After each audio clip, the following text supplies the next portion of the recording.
नमस्कार, मैं अजय कुमार। अगर कोई नागरिक नहीं है तो इसका मतलब है कि उसका कोई राज्य नहीं है, कोई वैधानिक देश नहीं है, उसे राज्य से वैसे अधिकार नहीं मिले हैं जो नागरिकों को मिलते हैं। आसान शब्दों में समझिए तो नागरिकता व्यक्ति और राज्य के बीच संबंधों का ऐलान करती है। इसीलिए भारत के संविधान की मूल भावना कहती है कि नागरिकता देने का आधार ऐसा नहीं हो सकता है जो भेदभावकारी किस्म का हो, डिस्क्रिमिनेटरी किस्म का हो। नागरिकता संशोधन अधिनियम यानी सिटीजनशिप अमेंडमेंट एक्ट यानी CAA के जरिए 4 साल पहले नागरिकता के कानून में जो बदलाव किया गया उसकी बुनियाद ही धार्मिक आधार पर भेदभाव पर टिकी थी। नागरिकता के कानून में ऐसी तब्दीलियां कर दी गईं कि मुसलमानों के गर्दन पर नागरिकता साबित करने की तलवार हर वक्त लटकती रहे। 4 साल पहले यह कानून बन गया था। अब ऐन लोकसभा चुनाव से पहले यह कानून लागू होने जा रहा है। राजनीतिक तौर पर जिसका मकसद हिंदू मुस्लिम ध्रुवीकरण के अलावा कुछ भी नहीं दिखता है, मोदी सरकार की तरफ से तमाम ऐसे तर्क पेश किए जा रहे हैं जो कि कुतर्क की कैटेगरी में आते हैं।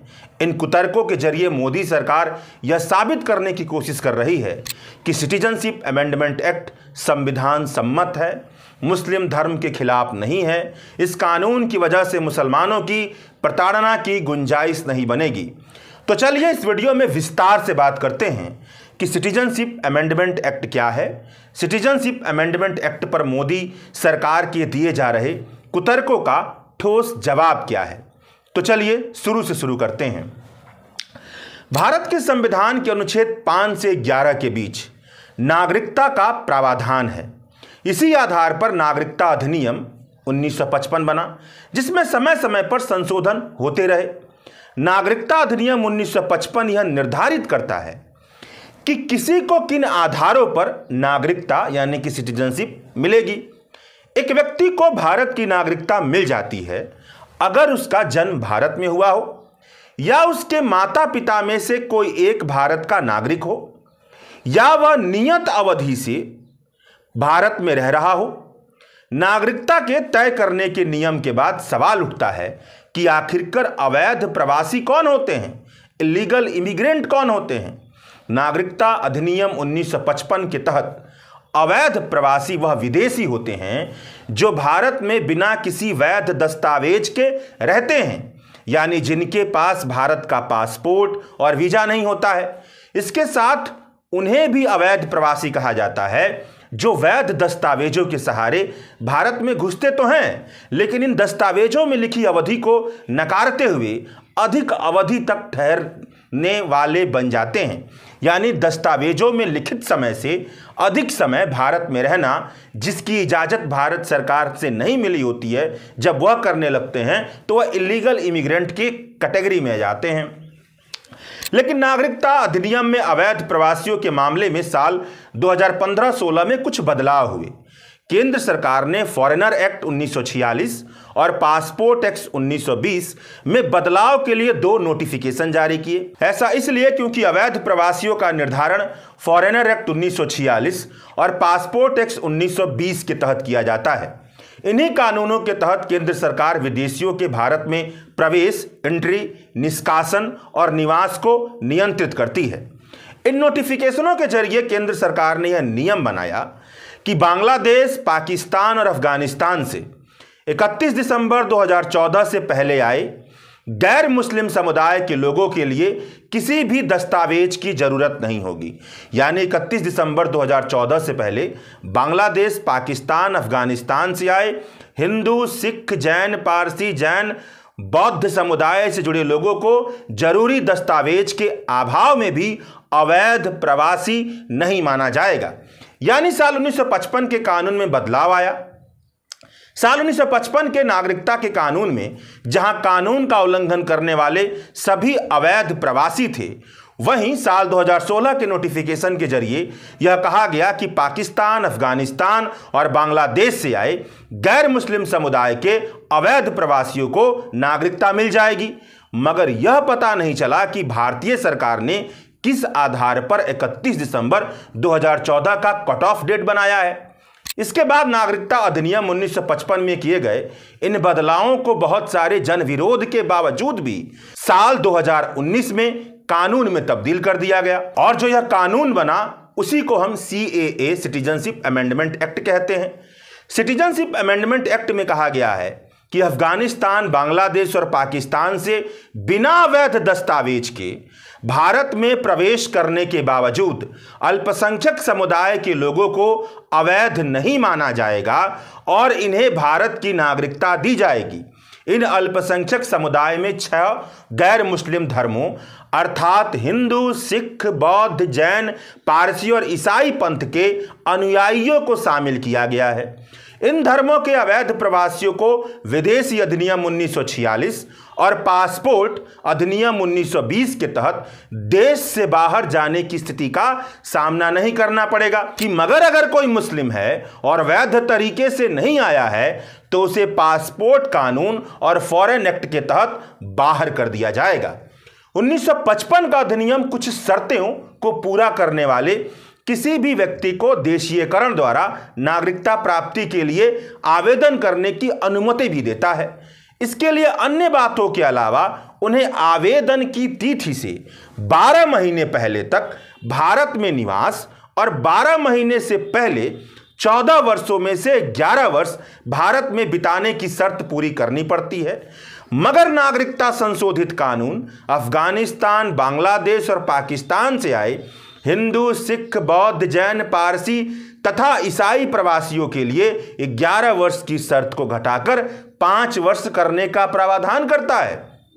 कानून के तहत यह प्रावधान है कि नागरिकता हासिल करने पर ऐसे व्यक्तियों को भारत में उनके प्रवेश की तारीख से भारत का नागरिक माना जाएगा और अवैध प्रवास या नागरिकता के संबंध में उनके खिलाफ सभी कानूनी कार्रवाइयां बंद कर दी जाएंगी। इस कानून के अंतिम पेज पर इस कानून को लाने का मकसद लिखा गया है। इसमें मुख्य कारण के तौर पर धार्मिक प्रताड़ना को दर्ज किया गया है, यानी पाकिस्तान, अफगानिस्तान और बांग्लादेश में इस्लाम के अलावा अन्य धर्मों के लोग प्रताड़ित होते हैं और भारत उन्हें संरक्षण देगा। अब पता नहीं मोदी सरकार इस निष्कर्ष पर कैसे पहुंची। इसलिए बहुत सारे जानकारों का कहना है कि यह कानून एक धर्म विशेष के खिलाफ है और भारतीय संविधान के अनुच्छेद 14 का साफ साफ उल्लंघन करता है। भारत के संविधान के मूलभूत ढांचे धर्मनिरपेक्षता पर हमला है। साथ में यह संवैधानिक भावनाओं के तहत नहीं है।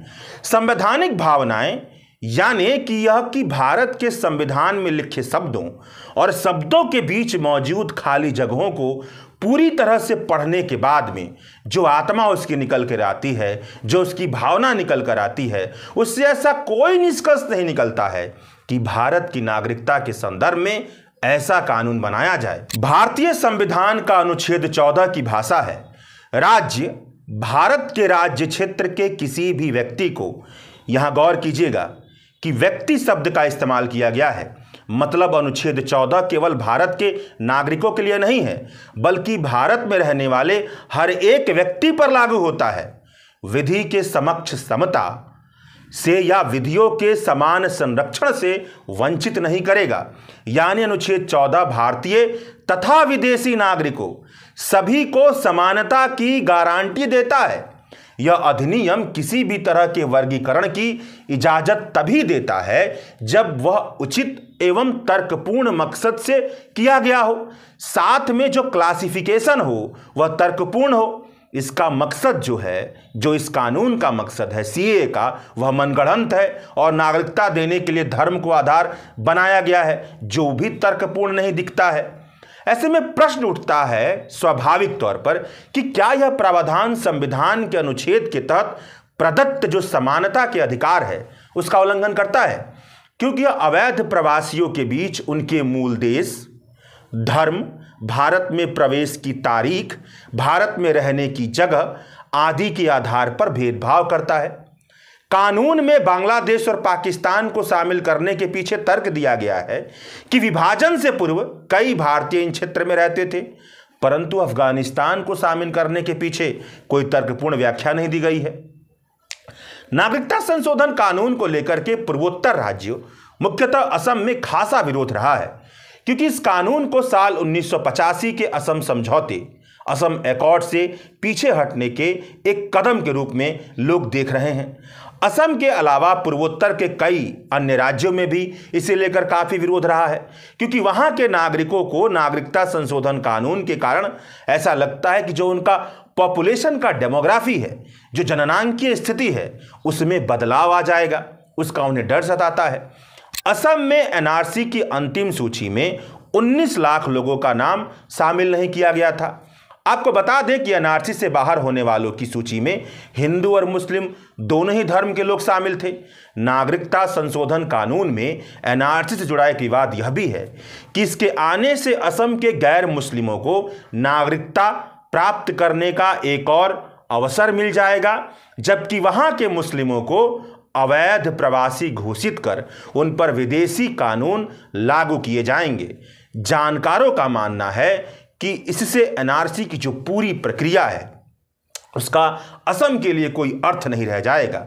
सरकार बार बार यह दोहरा रही है कि यह कानून का मकसद धार्मिक आधार पर उत्पीड़ित अल्पसंख्यकों को भारतीय नागरिकता प्रदान करना है, परंतु अगर असल में ऐसा है तो कानून में अफगानिस्तान, बांग्लादेश और पाकिस्तान के अतिरिक्त अन्य पड़ोसी देशों का जिक्र क्यों नहीं है? यह तथ्य नजरअंदाज नहीं किया जा सकता कि श्रीलंका में भी भाषाई अल्पसंख्यकों जैसे तमिल इलम के उत्पीड़न का एक लंबा इतिहास रहा है। वहीं भारत को म्यांमार के रोहिंग्या मुसलमानों के साथ हुए अत्याचार को भी नहीं भूलना चाहिए, और श्रीलंका और म्यांमार भारत के पड़ोसी देश हैं। जानकारों का कहना है कि भाजपा एनआरसी की वजह से पूर्वोत्तर में फंस गई, क्योंकि एनआरसी में बहुत सारे हिंदुओं का नाम भी शामिल है। इन्हें शांत करने के लिए, पूर्वोत्तर और बंगाल में ध्रुवीकरण की राजनीति करने के लिए भाजपा ऐसे कदम उठा रही है, लेकिन वोट बैंक की इस राजनीति से जो सदियों का बना भारत है, चरमराता होता हुआ दिखते नजर आ रहा है। मोदी सरकार का कहना है कि नागरिकता संशोधन कानून का आधार भारत के पड़ोसी देशों में अल्पसंख्यकों के साथ होने वाली प्रताड़ना है। इस कानून के लागू हो जाने से भारत के मुसलमानों के आज़ादी और हक में किसी भी तरह की कमी नहीं आएगी, उनकी नागरिकता नहीं जाएगी। भारत में मौजूद 18 करोड़ मुसलमानों से उनकी नागरिकता साबित करने के लिए किसी भी तरह के दस्तावेज की मांग नहीं की जाएगी। जो भारतीय हैं वह भारतीय ही रहेंगे। मोदी सरकार के समर्थक कहते हैं कि जो कह रहे हैं कि मुस्लिमों की नागरिकता चली जाएगी, वह बकवास कर रहे हैं। पड़ोसी देशों में मौजूद अल्पसंख्यकों की इतनी चिंता करने वाली मोदी सरकार से पूछना चाहिए कि वह अपने देश में मौजूद अल्पसंख्यकों के साथ कैसा व्यवहार कर रही है। मोदी सरकार से यह भी सवाल बनता है कि उसे क्यों लगता है कि प्रताड़ना केवल धार्मिक आधार पर होती है। क्या धार्मिक, नस्लीय, लैंगिक, राजनीतिक, सेक्सुअल, भाषाई, इन आधारों पर प्रताड़ना का आधार नहीं बनता है? क्या पाकिस्तान, बांग्लादेश और अफगानिस्तान में केवल गैर मुसलमानों के साथ ही प्रताड़ना होती है? ऐसे तमाम लेख छपे हैं जो बताते हैं कि पाकिस्तान में प्रताड़ना के कई स्तर हैं। मुस्लिम समुदाय के भीतर कई संप्रदाय हैं जिनके साथ प्रताड़ना की कई खबरें छपती रहती हैं। अगर प्रताड़ना के आधार पर ही अवैध प्रवासियों को नागरिकता दी जा रही है तो भेदभाव क्यों किया जा रहा है? वह भी खासकर मुस्लिम समुदाय के साथ भेदभाव क्यों हो रहा है? यह भी सवाल बनता है कि 31 दिसंबर साल 2014 का कट ऑफ डेट क्यों बनाया गया? क्या 31 दिसंबर साल 2014 के बाद प्रताड़ना की कार्रवाई पड़ोसी मुल्कों में रुक जाएगी? ऐसी कई रिपोर्टें बताती हैं कि जिन मुसलमानों ने सरकारों की नीतियों का विरोध किया, उनके घरों पर बुलडोजर चलवा दिया गया। मुसलमानों के साथ प्रताड़ना की कई खबरें आती हैं। तो कहने का मतलब यह है कि जब मुसलमानों के साथ खुलेआम इस देश में टीवी से लेकर सड़क पर प्रताड़ना की कई घटनाएं हर रोज आती हैं, वैसे समय में अगर CAA जैसा मुसलमानों के साथ भेदभाव करने वाला कानून लागू हो गया, तब क्या इसकी संभावना नहीं बनती कि जब भी कोई मुस्लिम विरोध करे तो उससे कहा जाए कि आप अपनी नागरिकता साबित कीजिए, अपनी नागरिकता साबित करने के दस्तावेज दीजिए। अगर नागरिकता नहीं साबित हुई तब क्या होगा? अगर दस्तावेजों में छेड़छाड़ कर यह साबित कर दिया गया यह तो साल 2014 से पहले भारत के बाहर से आए हैं, तब क्या होगा? जो सरकारी बुलडोजर चलवाकर घर तोड़ सकते हैं, क्या वो दस्तावेजों में ऐसी छेड़छाड़ नहीं कर सकते? आप खुद इसका अंदाजा लगा सकते हैं। अप्रैल 2019 में अमित शाह ने कहा था कि पहले सिटीजनशिप अमेंडमेंट एक्ट लागू होगा, मतलब CAA लागू होगा। इससे शरणार्थियों को नागरिकता दी जाएगी। उसके बाद केवल बंगाल में ही नहीं बल्कि पूरे देश में NRC की प्रक्रिया होगी। NRC यानी कि नेशनल रजिस्टर ऑफ सिटीजन, यानी दस्तावेजों के आधार पर नागरिकता साबित करने की प्रक्रिया। इसलिए शरणार्थियों को चिंता करने की जरूरत नहीं है, बल्कि घुसपैठियों को चिंता करने की जरूरत है। शरणार्थी तो भारत के नागरिक बन जाएंगे, मगर NRC की प्रक्रिया होगी तो घुसपैठियों को भारत से बाहर किया जाएगा। यह सारी बातें अमित शाह ने संसद के पटल पर कही हैं।